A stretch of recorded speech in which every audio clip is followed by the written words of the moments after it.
And good evening, everybody. Welcome to the Daily Debrief. Bob Bianchi, Misty, Marris in the house. We've got a lot to talk about. Damaging testimony in the case of a Georgia man accused of helping burn the body of a beauty queen in his family's orchard. Bo Dukes is charged with concealing the death of teacher and pageant competitor Tara Grinstead.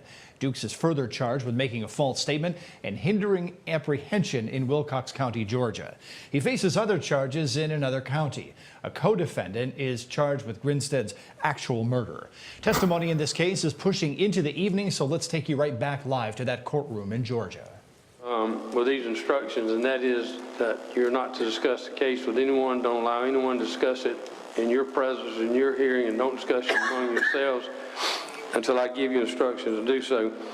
Now, let me just add this. When you're going and coming from the jury room here in the courthouse, just be careful. All right, as the day has progressed, they decided to end right the second we decided to bring you there into court. We thought this was going to push very late like it did yesterday, so let's move along with the Tara Grinstead case. Late yesterday, prosecutors revealed for the first time that they found some of Grinstead's charred remains, but that it took 2 searches to find the right spot. Here were some of the prosecution's opening statements. Bo and Ryan go out to the pecan orchard where they move the body. They move the body to the pecan orchard and they burn her body down to human bones and ashes. And they say that they killed her. And they burned her body. Garland, being one of their friends in their peer group, was very disturbed by what they said. And Garland reported it to local law enforcement. You'll hear evidence about the murder, but that's not what we're here to do. You'll hear that Ryan left his glove outside of Tara's residence at 300 West Park out in Osceola that has his DNA and Tara's DNA on that glove. You're going to see blood that was left on Tara's comforter. But this case is not about her murder. This case is about lies. This defendant's lies.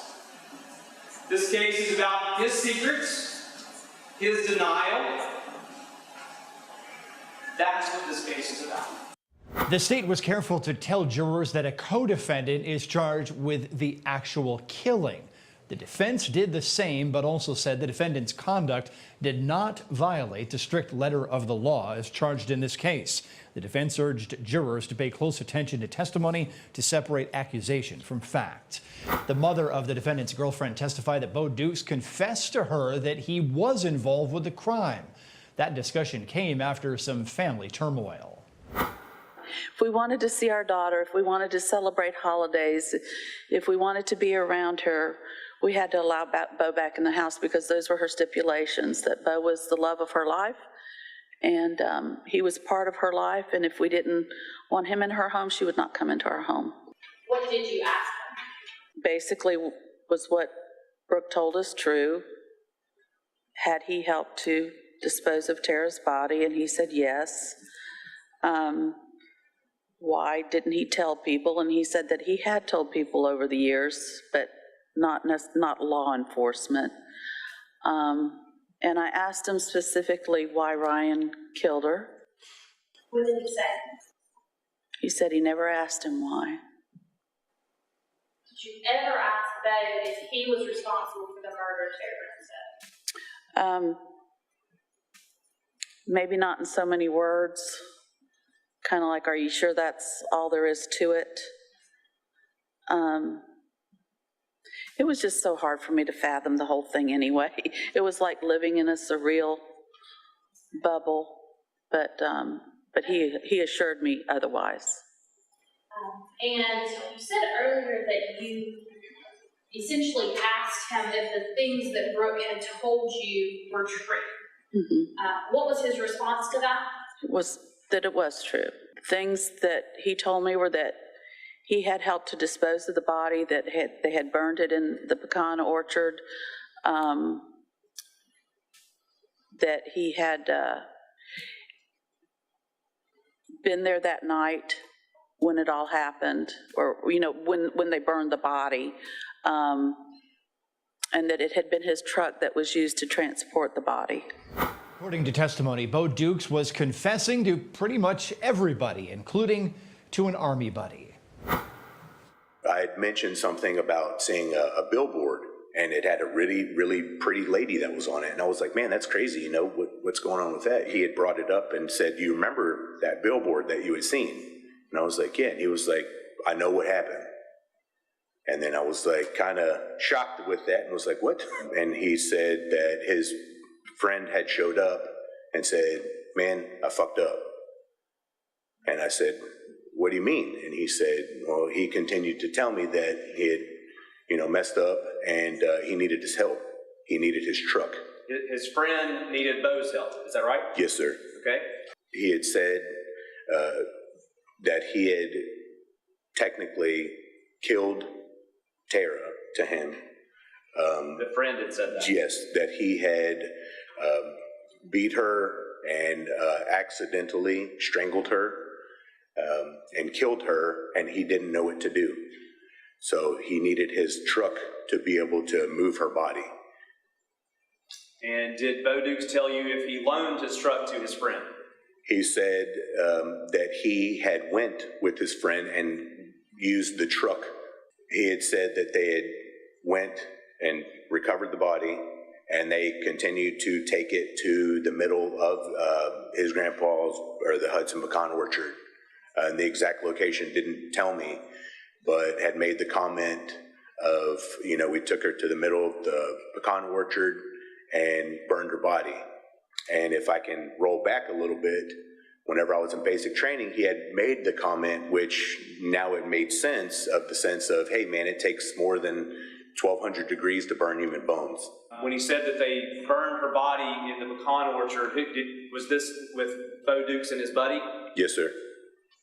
And did he tell you how long they burned her body? No, sir, he didn't disclose that, no. Did he tell you anything else about that? Just the sense that they burned her body and let it burn as long as they could, and whenever they were satisfied, they buried the rest. The brother of co-defendant Ryan Duke testified he heard something similar at a party.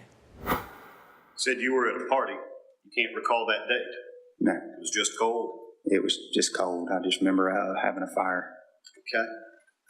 Where was that party? What was the address? It was at a friend of ours' house, a mutual friend. Who was that friend?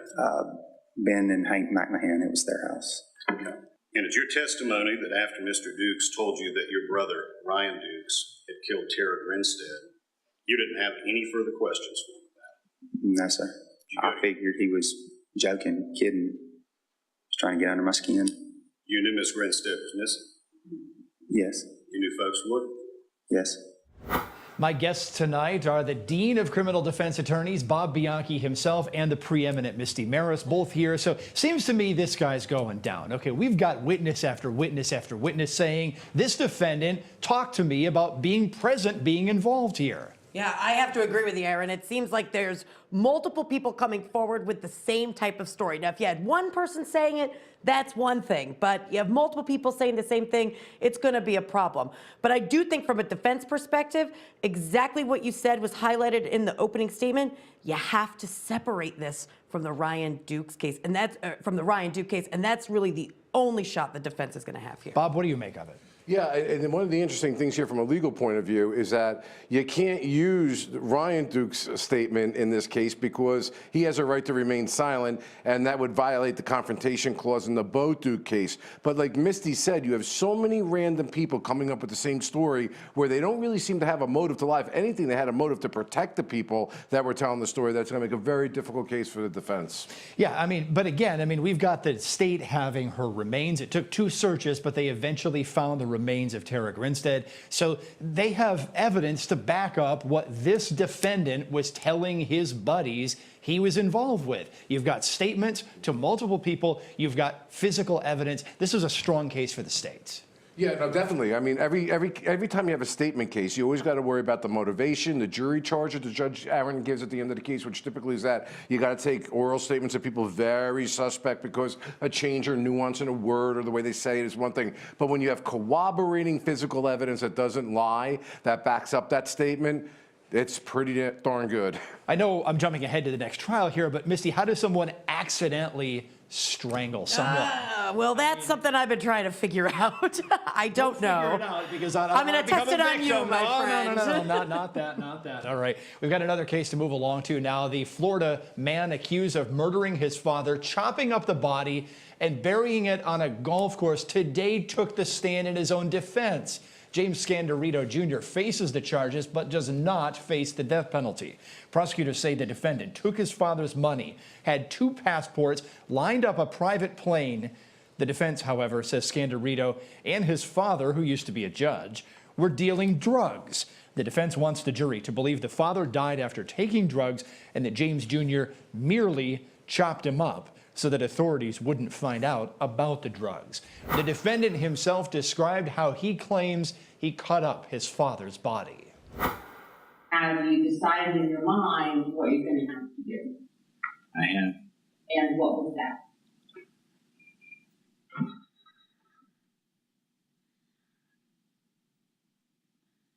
That I'm going to have to dismember my dad to be able to move him out of the house. I rolled the dolly over when I am doing the dismembering of the extremities. There's a space in front of the, of course you've seen it all many times, in front of the refrigerator.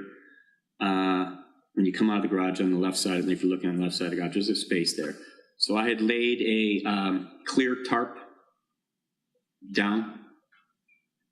The dolly was on top of the cart, on top of the tarp, and then I had another tarp that went over the top of the dolly and the plastic tarp that was underneath the dolly. Okay.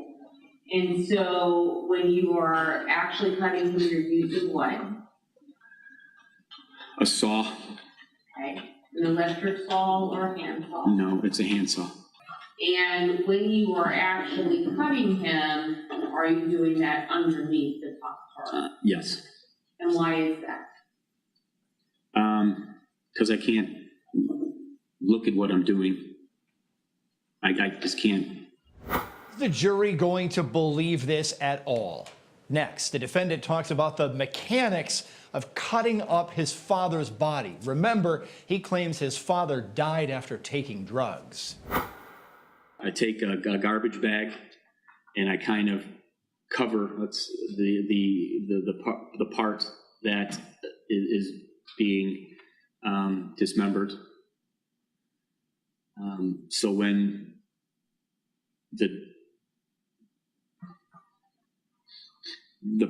the arm, let's say, is finally dismembered, it's kind of falls into the garbage bag. And with those garbage bags individually, what did you do with them? When I eventually ended up putting them all into 3 suitcases. Maybe it's not, physically strenuous, but, it wasn't, it was not something that it was a quick, it was a long time. I would take frequent breaks, go out through the garage door, into the outside of the house, the side of the house, have smoke cigarettes, and just, wish that this nightmare wasn't happening. A DNA analyst yesterday testified that the victim's DNA was on a box in his own garage. Earlier on in this case, police testified about finding that box in a suspiciously clean portion of the garage and how several items in the area tested positive for the presumptive presence of blood. DNA results on 2 suitcases police watched the defendant throw into a dumpster were either inconclusive or could not exclude the father as a contributor. Not as strong a match as authorities had hoped on the suitcases, but the defendant basically connected the dots. Back to Bob Bianchi and Misty Marris on this one. Big question here, Misty. Not much emotion from this guy. He had a couple of random sniffles in there, but this was choreographed, it seemed to me. Absolutely. As I was sitting here watching this, Aaron, I was thinking to myself, if there was any possibility his story was true, how could there be such a calculated response without emotion? I don't think the jury's going to buy it. Bob Bianchi, were you buying any of this? No, and I think that they made a big mistake, Aaron. I said this before. Yesterday when we were analyzing this case, I knew this guy would take the stand because he's got that megalomaniac, narcissistic personality issue. He wanted to be chatty, chatty, chatty with the police. But the defense scored major points on the medical examiner yesterday because there's no doubt he chopped his father up. No, that's not the issue. The issue is whether he killed him. And the medical examiner got crushed, in my opinion. And when you stand well, stand still. He got up on that stand. He gave the prosecution good facts. He came off really creepy and odd, and I don't think he made a very positive impact. He may have reversed what do they say? Grabbed defeat from the jaws of victory. Exactly. Okay, so is it a sound legal strategy to try to beat a murder charge by basically pleading to dismemberment and then hoping the jury likes you? Yeah, no, well, get to that part. It's a great question, Aaron, because the only best argument the prosecution has in the case, especially in light of the medical testimony, is it makes no sense that you would have chose to chop him up and go through all that effort rather than get rid of the drugs that you were worried about. Him getting up there and doing what he did today did not make him likable or believable. Misty Marris, where's the head? That's what I was asking. And what I would be thinking, though, if I'm in the jury box, I'm saying the fact that he puts all of these body parts into the shed, obviously wants to hide them, but then takes special care to put the head somewhere else. What does that mean? Is there blunt force trauma? Is there something that would have just completely undercut the natural causes? Gosh, I can't wait to see the rest of this roll out. Testimony in this case continuing tomorrow, and still ahead tonight here on The Debrief, a possible plea deal for the NFL owner being accused in Florida of soliciting prostitution. Also, a son's police interrogation on charges he murdered his mother. We take you back inside the courtroom in just a moment.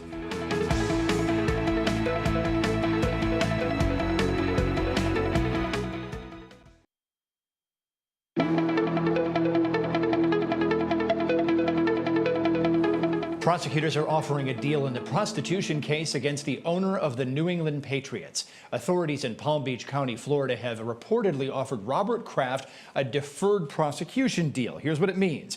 If Kraft pleads no contest, he would have to complete an education course, 100 hours of community service, undergo STD screenings, and pay court costs. That would be the penalty. A spokesperson for Kraft, however, has denied he did anything illegal.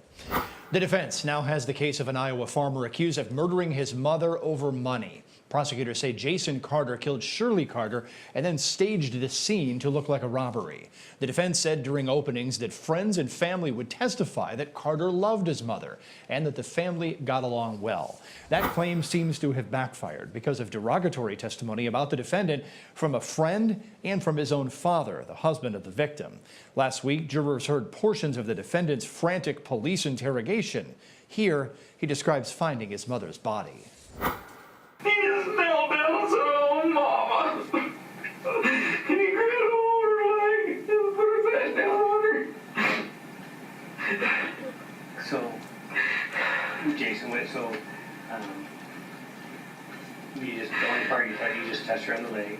No, yeah, I put my hand on her leg and shook her and said, "Mom." Was she cold to the touch? Yeah. Okay. She was stiff. So. Oh my God, shit! Oh shit, there's nothing, shit! There's nothing to do, nothing I can't help her. I can't help her. There's nothing I could do. I couldn't even think of breathing life back into her. I'm sorry. It's okay. Take your time. Nothing to apologize for. Yeah, take your time. I can't get her. I can't get up. That picture over out of my head. Holy crap. I'm laying there. How long were you there before your dad went there? I don't know, maybe between 5 and 10 minutes. Poor Mom. She didn't deserve this at all. She didn't. I understand. I do. I'm like, what the hell happened? And I looked into the dining room, looking around, and I said, Jesus Christ, your desk and all his papers and the drawers, everything was torn open and strung around. I'm like, Jesus, somebody's fucking been here and tried to rob the place. And he said, he didn't say anything, he just knelt down and grabbed a revolver and killed her. Bob Bianchi, Misty Marris back one last time here. Misty, we had a procedural mess in this case. The state just over the weekend turned 121 files over to the defense. How does the state manage to hold on to that stuff until the middle of trial and then suddenly it materializes? Yeah, that was actually pretty shocking because the defense is claiming that it's all exculpatory evidence which has to be turned over right away. Obviously, that's the type of stuff that a defense is going to use in the course of the trial. So it's a pretty weird situation. We'll see what the court thinks about that. Bob, today the defense called a forensic pathologist to say that the victim, Shirley Carter, had probably, in that expert's opinion, been dead for about 2 hours before the 911 call. In other words, the defense is trying to destroy the state's timeline, saying, no, it couldn't have been the son because he wasn't on the property. Well, that's a major thing, and I want to add to what you just said a minute ago. The discovery violations, if the court allows this to go out, are going to be pretty brutal. It's not just they were denied exculpatory information. They were denied information that could have been used in cross-examination to attack the credibility of witnesses, and it became very clear that the police were working with the civil team attorneys in violation of a court order in order to try to pin the defendant to this. This thing, Aaron, with all due respect, as a former homicide prosecutor, stinks, and the prosecution can't get out of it simply by saying, we didn't know the police had the reports. They're responsible for knowing. If I were a judge, honestly, based on this deception, I'd throw this case out. Well, look, I can see that happening, but a lot of times you see these judges, they just say, okay, well, I'll let it continue, and if it results in a conviction, then we can deal with it on the appeals end. But is that really the way it should be done? It shouldn't be the way it's done because somebody has to spend time in jail, be subjected to the things that a conviction brings, have to go through appeals, spend money, and the families get ripped through all of that too. This is enough of an egregious violation, Aaron, where not only should it be dismissed, it should be dismissed with prejudice because it was clear, deceptive conduct by the prosecution. Harsh words from Bob Bianchi, Misty Marris. Appreciate both of you joining me on the debrief tonight. It's all the time we have today. I'll be back tomorrow at 5 o'clock with this live recap of cases nationwide. Good night.